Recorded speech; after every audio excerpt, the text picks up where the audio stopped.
Bonjour, bonsoir, bienvenue sur la chaîne de l'immigration et de l'entrepreneuriat. Si c'est la première fois que tu arrives sur cette chaîne, mon nom est Stéphane Choipi. Ici nous parlons d'immigration et d'entrepreneuriat parce que nous sommes certains que ce sont des thématiques qui non seulement vous permettront d'immigrer au Canada, mais surtout de prendre votre place au Canada.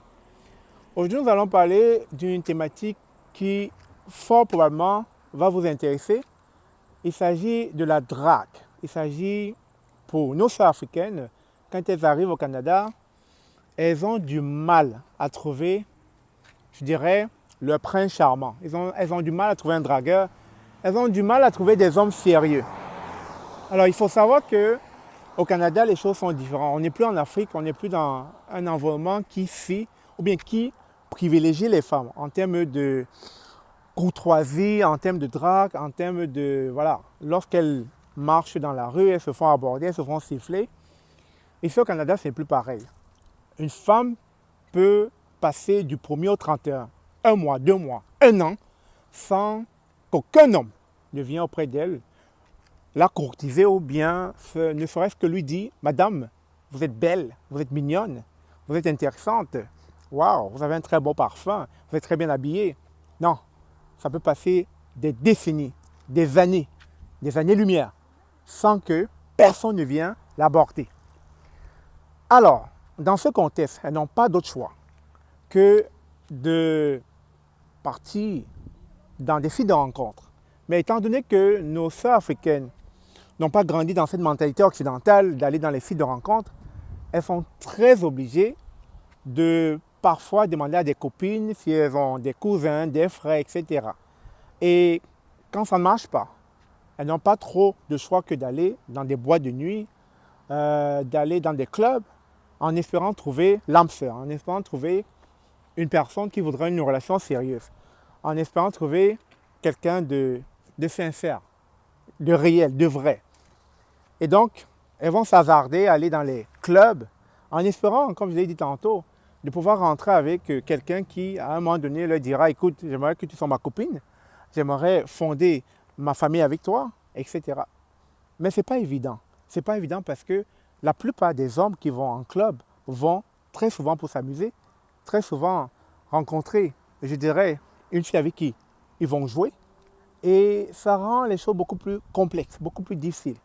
Et pas plus tard que dernièrement, je rentrais. Je ne vais pas vous donner le contexte dans lequel j'étais.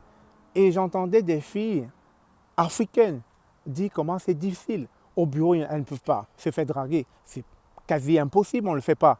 Au bureau, on ne drague pas. Au bureau au Canada, elle ne peut pas se faire aborder dans la rue comme là. Maintenant, si je vois une fille, je ne peux pas l'aborder. J'aurais peur parce que les lois actuelles de ce pays pourraient conclure que c'est de l'harassment, c'est de harcèlement. Vous comprenez un peu? Donc, du coup, on est obligé de se plier aux lois de ce pays. Donc, les filles ne se font plus aborder. Donc, elles vont multiplier plusieurs occasions à aller en boîte en espérant qu'un jour, une personne pourra les aborder et pourra concrètement développer une certaine relation sincère qui pourra aboutir au mariage. Donc c'est comme pour vous dire, il y a un réel souci, un réel problème. Mais aussi, dans un autre cas, certaines filles qui pourraient avoir, je dirais, l'occasion de se faire approcher, de se faire courtiser, parfois se prennent la tête.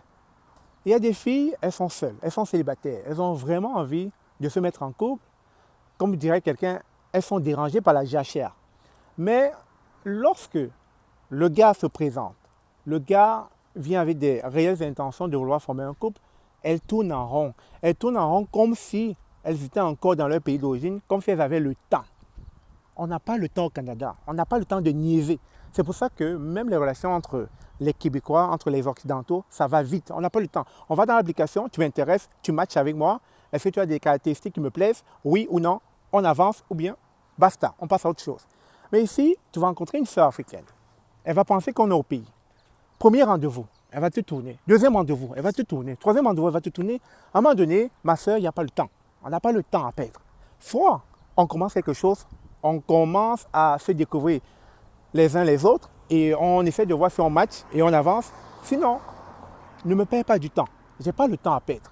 Et très souvent, nos sœurs, quand elles arrivent ici, elles ont du mal à s'intégrer à cette réalité-là, à cette nouvelle réalité, elles ont toujours l'impression qu'elles ont tout le temps. Elles sont en Afrique et que le gars aura toute sa vie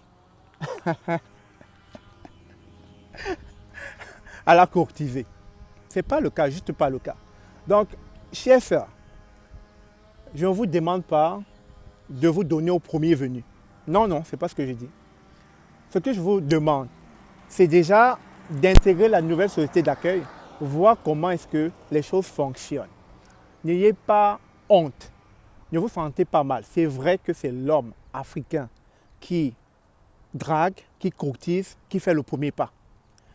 On ne vous demande pas de faire le premier pas, mais on vous demande de ne pas niaiser, de ne pas faire trop durer le suspense, de ne pas fatiguer l'homme. S'il ne vous intéresse pas, ne le fatiguez pas. S'il vous intéresse, amenez-le, mais en vous valorisant que vous méritez le respect. Aussi simple que ça. Donc, chères sœurs africaines, franchement, ne perdez pas le temps parce qu'au Canada, il n'y a pas le temps à perdre. Il y a trop de stress ici. Et la société voudrait que lorsqu'on est célibataire, on est imposable. On est doublement imposé. C'est très dur quand on est célibataire, payer son loyer, payer non. C'est pour ça que la vie ici, il faut être en couple. C'est-à-dire qu'en couple, comme on dit, un adage africain, c'est ensemble qu'on va plus loin, mais seul on va plus vite. Donc, ce n'est qu'en couple que vous pouvez réaliser de grandes choses. Ne perdez pas le temps. Si vous trouvez quelqu'un qui vous intéresse, amenez-le. Frayez-lui un chemin afin qu'il puisse réaliser que vous êtes aussi intéressé. C'est très souvent ce que les Occidentaux font. On dit très souvent que quand une femme blanche te veut, elle lance les graines. Faites-le. On ne vous demande pas de vous rabaisser, non. On vous demande de montrer au gars que vous êtes intéressé. Il y a des manières. Je ne suis pas une femme, mais il y a des manières. Vous connaissez votre stratégie. Appliquez-les, tout simplement. Et vous verrez que les choses vont bien avancer.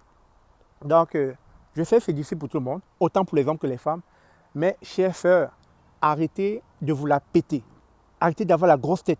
Arrêtez d'être sur un certain piédestal, de se dire j'ai du temps. Vous n'en avez pas du temps.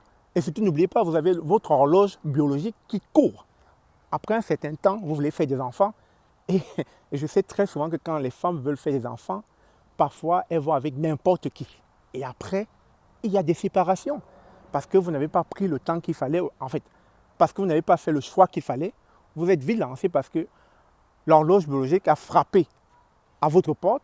Et du coup, vous étiez comme pressé à vouloir vous mettre rapidement en couple avec n'importe qui. Et puis, quelques années plus tard, on va assister à une séparation qui aurait pu être évitée si vous n'aviez pas tourné en rond durant tout ce temps. Si cette vidéo vous a plu, si cette vidéo vous a interpellé, n'hésitez pas à commenter. Peut-être j'ai oublié d'autres informations. Si vous avez d'autres informations à rajouter, rajoutez-les dans les commentaires, ça fera plaisir. Ça pourra surtout permettre à d'autres sœurs africaines qui immigrent au Canada de pouvoir faire attention parce qu'il y a beaucoup de mauvais gars dehors qui n'attendent qu'une seule occasion pour pouvoir coucher avec vous. Ensuite, vous vilipender sur la place publique afin que votre nom soit sali, que votre nom soit traîné dans la boue. Et vous savez, le Canada est petit parce que nous sommes la minorité visible. Si tu fais quelque chose ici, on le saura de l'autre côté. Donc, une fois que ton statut a été bafoué, une fois que ton image a été bafouée, on ne veut plus de toi. Aucun homme ne voudra plus de toi parce qu'on parlera de toi un peu partout dans cette ville-là. Très souvent, certains n'ont pas d'autre choix que de quitter la ville où ils étaient pour aller se relocaliser dans une autre ville parce que là-bas, personne ne la connaît, parce que là-bas, on n'a pas son A1, on n'a pas son historique, elle pourra recommencer à nouveau. Donc, les femmes, là, faites vraiment gaffe parce que si vous ne maîtrisez pas votre environnement, vous allez vraiment vous faire tromper par des mauvais hommes, par des mauvais garçons, par des hommes qui seront juste là pour vous exploiter et ensuite, vous n'aurez que vos yeux que pour pleurer. Sur ce, on se dit à très bientôt.